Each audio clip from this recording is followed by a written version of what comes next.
Jerry Erion. I teach philosophy here at the college. And what is your role in the Project Whip Community 101 Fair?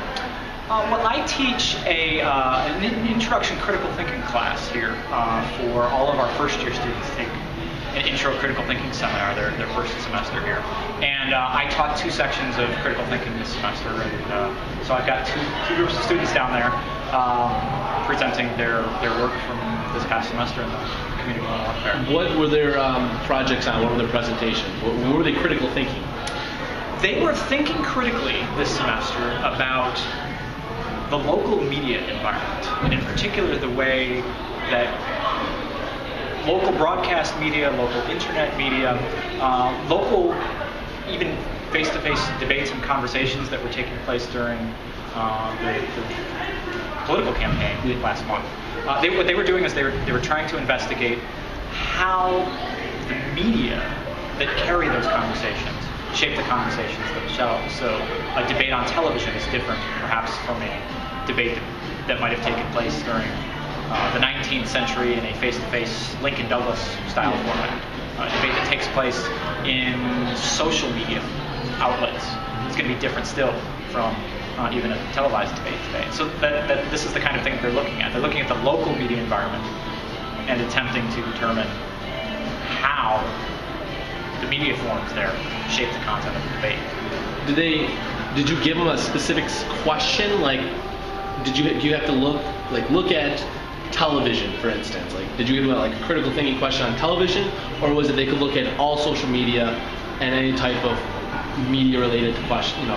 The book that we read is a book that takes a very broad view of what a medium is. So in communication theory and in sort of media philosophy, a medium is any form of communication.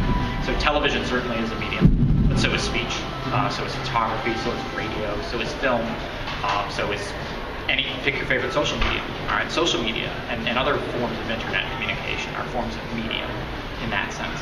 And the book that we read tends to be focused more on television and written language as the 2 media forms that shape his conversation. He wants to draw a distinction between the way print carries a conversation as opposed to how television carries a conversation. But we take that as the starting point really to talk about even more contemporary, new electronic media, including social media. So, what book did they read?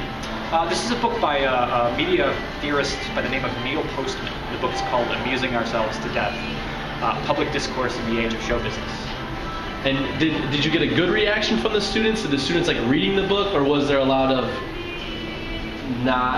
did not engage with it? Like, was there, did they like it, basically? Well, my field is philosophy, and there's a certain challenge to reading deep, significant books, whether they're classic works in philosophy or books like Postman's book. So I would be overstating it to say that on day one, they really were looking forward to jumping into 200 pages of media theory.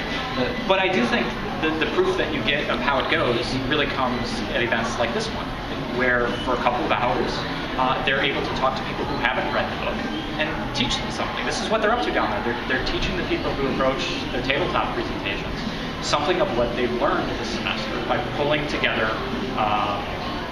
the concepts in the book with the broader local media environment here